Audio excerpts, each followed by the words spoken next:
What is going on, everybody? Welcome back to another episode of Hero or Zero here on the Heroes for Hire podcast. My name is Shaun, and joining me as always is Conor Lawler. That was okay. That was a strange thing, but I'll accept that. A little build up to the name. A little build up. Yeah, I like that. Not too much. Yeah. Conor, what is Hero or Zero? Hero or Zero is a show where we choose one comic book character every single week.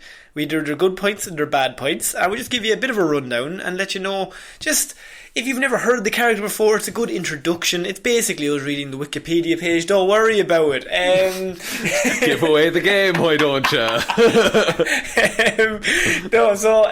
You normally choose Marvel. Yes. And I choose DC. And it's just kind of... We don't really choose Batman and Superman. We do some of the lesser known stuff that's not terribly in the media. No. The general media. So this week, Shaun, it is your week. As last week I did the greatest superhero ever, Madame Fatale. Hard to top it. Hard to top it. So, Shaun, what have you got for us here? I have a character that I think there's rumours that he's going to be very important in the MCU coming up soon. It's a character... Spider-Man. No. Oh. Similar. Right. Now, this character was meant to be a Spider-Man for the 70s. Right. But it's Richard Rider. Okay. A.k.a. Nova. Ah, the guy with the helmet. The guy with the helmet, yes. Yes. There's rumours. That's all I know about him. There's actually rumours that Spider-Man director John Watts might be directing a Nova film. Oh. And Richard Rider is basically Peter Parker. Right, okay. And now that the MCU doesn't have Peter Parker... And so he's in the... Marvel own him. Marvel own him. He has appeared in the MCU. He is in the fight in Endgame. Is he? Yeah, he's just in it. And it's not addressed. Cool. Yeah. Okay, that's he's pretty just cool. in the background. So I'm going to start off with my report here on... People don't know this, but he was actually the one that said on your left cap. He's also an impressionist, yeah. Yeah. Turned into Anthony Mackie there for a minute. So Richard Rider was born in New York, like Peter Parker. Oh, wow. Does he have an ad day? No. And June? No, and he July? has supportive parents. And April? No. Okay. But throughout this report, you'll see similarities to Peter Parker. As a teenager, he was chosen at random by the alien Roman Day. I need you to be on board for the first just like couple Peter. of paragraphs. Just like Pete Parker. Roman Day was the last surviving centurion of the planet Xandar's elite Nova Corps. Right. Right. It's very similar to the Green Lanterns. Kind of. So there's just space people... And they've got heroes. They're heroes, they all draw from one power source. Right, and they chose an Earth hero. Yes. Okay. So Richard Rider was chosen to inherit this power and succeed Roman Day in the rank of Nova Prime, following the destruction of Xandar by the intergalactic pirate Zor. In a fancy way, space planet got blown up. Yeah, last surviving member. And they got last surviving member to pass on the superpower. Exactly. Right. So this dude was mortally wounded in the battle, and him and Zor ended up on Earth. But your man was too hurt to defeat Zor. Your man. Roman Day, fine. Your man. So he was at death's door, and he had little choice but to transfer his power to an unsuspecting human on the planet below. This is like... it's a mixture of the Green Lanterns and Captain Marvel. Very similar. It's just all their origins combined. Everything mashed together. Yeah, okay. He was gambling that whoever he found would be willing to take up the cause and prove worthy of the powers he had been given. A little bit of Shazam in there as well. Quite a bit of Shazam okay. too. So Richard Rider got given all these superpowers, and getting it all at once overloaded his body, and he was hospitalised. And was he a good person? He was grand. He was just a regular kid. Like, how old? Like 10? I think he was 15. Okay. 15, 16. Okay. While Ryder was comatose, Roman Day explained to him telepathically what had happened and what his mission was. Right. So his Ryder's recovery was as sudden as his incapacitation had been, and he ended up knocking out a doctor on accident with eye blasts. Oh. He's got eye blasts. He has, like, Cyclops. Yeah, like energy blasts from his eyes. And so he got out of the hospital and he tried to resume his normal routine. Just being a regular kid. Doctor didn't see that coming. No, he didn't. Eye-based humour. Love it. It's a blast. That was annoyingly good. The very next day, Ryder was alone in his bedroom when Roman Day transmitted to him the Centurion uniform of the Nova Corps. Right. So... Is this guy not dead? No, he's dying. He's been dying for a couple of days. Right. So Ryder discovered that he now possessed super strength, near invulnerability, the power to fly, and a uniform with a sealed life support system. But he had no instructions on how to use his powers. This guy giving him like a nuclear bomb, but it's just like make it up as you go along. Yeah, just like figure it out. Good stuff. Doesn't seem very heroic to me.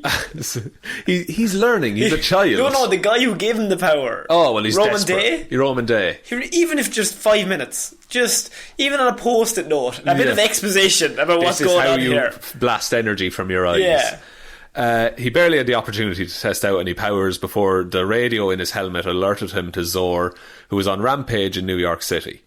Ryder was able to locate Zor and engage him in combat, although he was unable to fatally wound him. Okay. Day then teleported Zor aboard the Nova ship. This chap, you know what this is? This is Deadpool 2 at the death scene. It's like, I'm dead. One more breath. I'm going to transfer you this suit. Okay, I'm dead. One more breath. I do love how much Roman Day is factoring into this half of the report. He was dead about 4 paragraphs ago. He was dying. Right, of course. So he used the ship's computer to disintegrate Zor. Okay. And because it was all the energy in it was so powerful. So Ryder, having taken up the mantle of Nova, was enamoured with his newfound abilities, albeit he didn't know how he was supposed to use his new powers. Because he completed his mission because the other dude is dead now. Oh, he finally died? Yeah. Okay. He took up the life of a superhero fighting costumed enemies such as Condor, Powerhouse, Diamond Head, the Corruptor, and others. Wow. What a rogues gallery that is. I know. Look... It was a different time. I thought they would get him to fight the Spider-Man villains, but I suppose they're a bit on the ground. Yeah, it does become more of that because he's New York based as well. So he's New York based, but he's also Superman in New York. Yeah, he's Green Lantern in New York. It's fairly powerful. Yeah, you're right. After a brief career as Nova, the human rocket, that's just his superhero name. Is that because when he flies, he actually looks like a comet? Maybe a comet. Yeah. He has the flames behind him. That's what I remember. Yeah, it's a energy thing. He was called into space to serve in the protection of the recently reconstructed planet Xandar. So they built the planet again. That's in Guardians of the Galaxy. It is. Yeah, it's been destroyed. Yes. Similar. So his powers originated.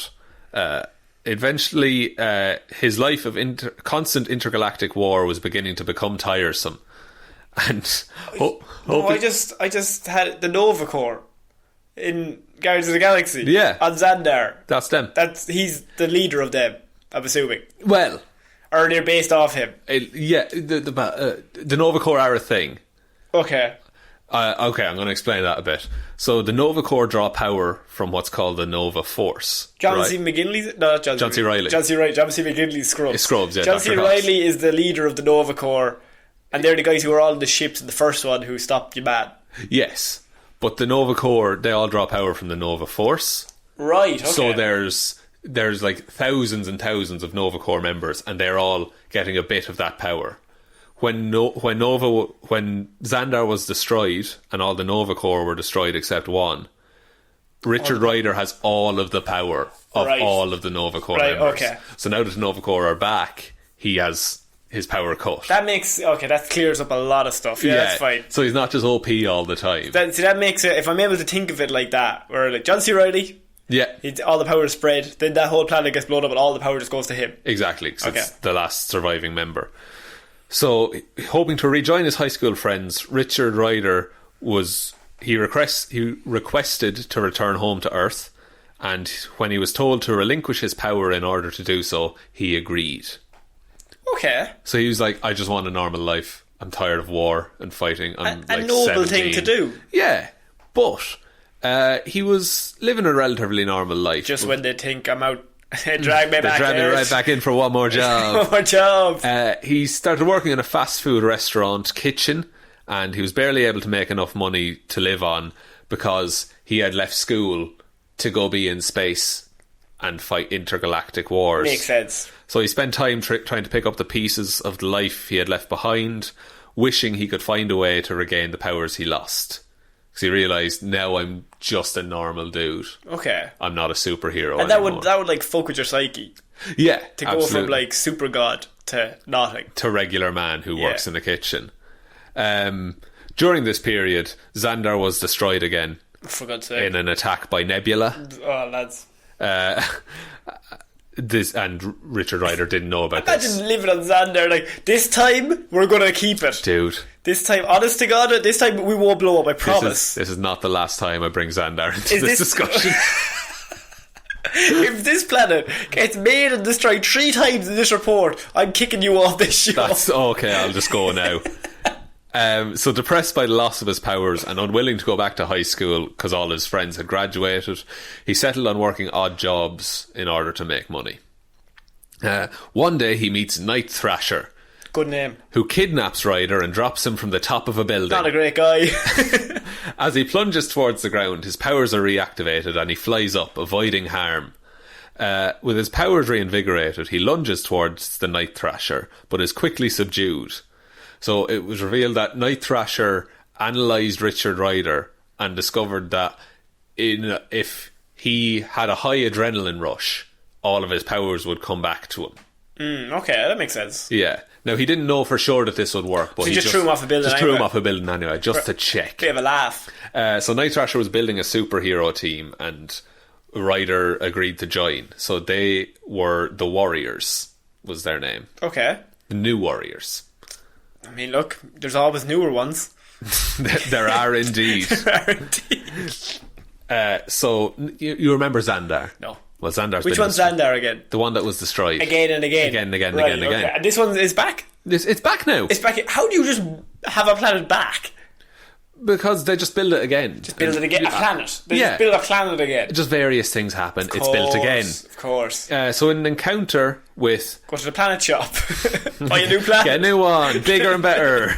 In an encounter with Garthan Sal, also called Supernova, Okay. another member of the Nova Corps, driven slightly insane by all of the Power. power and all of...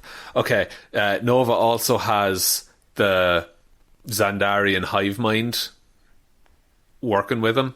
Right, so he can hear all of the people at once. No, but he has all their intelligence, and he knows, and all, say, every government file that was in Xandar. Yeah. It's all, he can access it all. No wonder people would go mental. Yeah, like, it's too much. His character's like very hard to write. He sounds very OP.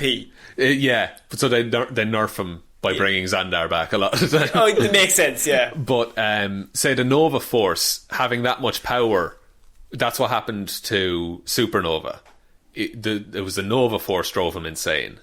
Right. But because Richard Rider has the Nova Force and the hive mind, it kind of spreads out the burden, Okay. if you get me. Yeah. That it's not just him trying to deal with They it. all kind of take it. Yeah, so if he didn't have the hive mind, he would be fully on his own. Okay. So with Garth and Saul, Ryder used the full power of the Nova Force to restore Xandar and its population through the planetary cloning banks that the hive mind controlled. Planetary cloning banks. So everyone that was dead is now not dead. Cloning banks. For a Cloning banks. planet. Yeah, Right. right. Okay, yeah, that's fine. That's comic books. If there was ever a sentence to sum up comic books, Yeah. it's a planetary cloning bank. Just put it all back like it was. Grand. So Ryder was now reduced to being one of the many personnel within the Nova Corps. So he had superiors and he had to follow orders, and he was just essentially a soldier. Right, but he's like their best soldier.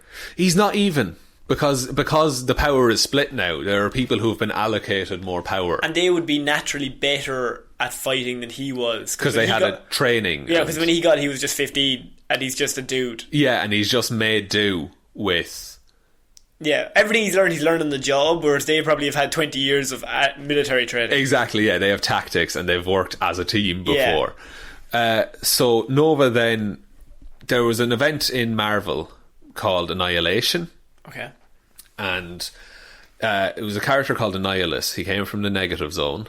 Mm-hmm. Still with you. Thank you. Still with you. And he grew from like a microscopic speck and he was always afraid of dying, so now he's just decided he's going to kill everything. Yes. I think you've mentioned him before. I think so. I might have done. But I can't remember at what point. Yeah. Miles Morales, maybe? No. It could have been, or it might have just been a Phase 4, Phase 5 kind of discussion, if you get me. But Xandar and its people were wiped out. Again? Yes. Should we just go back to the cloning bank? What's the problem here? No, because now... You can't do it again, man. Can't do it again? Cloning bank, they used it once. They can't, it's a voucher for only one. The voucher was only expired. Lad, one clone. Oh, that's all you get. In fairness, if you can only clone it once, that's still a pretty big clone. It's still more clones than you should really use. Yeah, it's still one too many, I think, in a planet clone. So Nova now again had all the strength of the Nova Corps. And I bet he used it to defeat Annihilus. He did. Yeah. What happened was, okay, so the Annihilation event went on for ages and ages, like in continuity. So Nova sets up like these united fronts, and he's a real commander in the war against Annihilus. Okay. And it ends with him on a battlefield, and he realises, because Annihilus is like, he's armoured himself, he's made his body as tough as it can be, that you can't just stab him or shoot him or kill him. So Nova realises that his weak point is his mouth. So Nova shoves his hand down his throat and pulls out his organs. Nice guy. Look, Nova just does what he wants. He's kind of just super powerful, and he's just a dude. Yeah, but like he's very Spider-Man-y in that he'll be quipping. Okay. As he fights. That changed after the Annihilation event, because of course it did. Because his planet is dead again. His planet's dead and again. And reach inside a dude, and that's a real gookie. He's killed a man. Yeah. He's canonically killed a man. And not in the fun way, and like they're ripping out of his organs, but that's no fun. That's no fun at all. Fun. So Nova's powers, he has superhuman strength, a given. Superhuman speed, superhuman stamina, superhuman accuracy. Is he Superman? Pretty much. Okay. Superhuman durability, superhuman agility, superhuman reflexes, a healing factor, flight, energy generation, and he's a great hand-to-hand combatant. Or he's Captain Marvel. Very Captain Marvel, actually. Like, so Captain Marvel, it's just Captain Marvel because of the energy projections, is what I thought of. Yeah, and he's involved with that whole Kree thing he's as well. Involved in all that shit. So, on the Marvel 1 to 7 rating system, which we're going to. 1 to 7. His intelligence is a 6. Fuck. Hive mind. Yeah. Strength is 7, speed is 7, durability is 7, energy projection is 6, fighting skills is 4. Right, so you'd fight him, like, you'd win. You would win. Who would win in a fight to the death? This guy or who? Superman. I think Superman. You think? Well, no, Superman. I think DC are canonically like more super powered. Marvel are meant to be like more ground level, but this guy is not ground level in any way. So yeah. See, I don't know, because Superman has never reached down a man's throat to pull down his his organs. He doesn't have that in him. Yeah, so in a fight to the death, I feel like that's Nova's new go-to. Oh, maybe. Yes, go-to. Superman had 2 weaknesses: kryptonite and organs outside his body. Think about it. Can't grow back organs. Can't. So that's why I report on Nova. Very good. It's a lot of space stuff. I tried to condense it. It might have been a bit too much to condense. I think it was okay. You know what he's about now, anyway. Just always assume Xandar is either alive or dead. Yeah. It's the Schrodinger's cat of comic books. Yeah, exactly. It could be one of them. Whichever suits the story right now. The bad guy's like, I'm going to blow up this planet. He's like, no. And then it blows up and he's like, I'm now super powerful. Defeats the bad guy, uses his power to rebuild the planet. Literally. Okay. You've figured out the formula. Oh, wow. Okay, so that is the end of this week's Hero Zero. You can follow us on Twitter at Here's Fire Pod, the 4 is the number 4, Facebook Here's Fire Podcast, Instagram Here's Fire Podcast. If you want to support the show, we have a Patreon, Here's Fire Podcast. / Patreon, is it? Patreon.com/Here's Fire Podcast. Yeah, that stuff. It's all in the description. Anyway, if you want to send us an email, it's here'sfire_outlook.com. Once again, that will be in the description. Every single week we just do one comic book character. And we'll be back on Monday with Movie Mondays, Wednesday with Weird News Wednesdays, and, just tell one human being we exist. That would be lovely. That would be really, really nice. Absolutely lovely. I've been Conor. I've been Shaun. I'll see you next. Bye.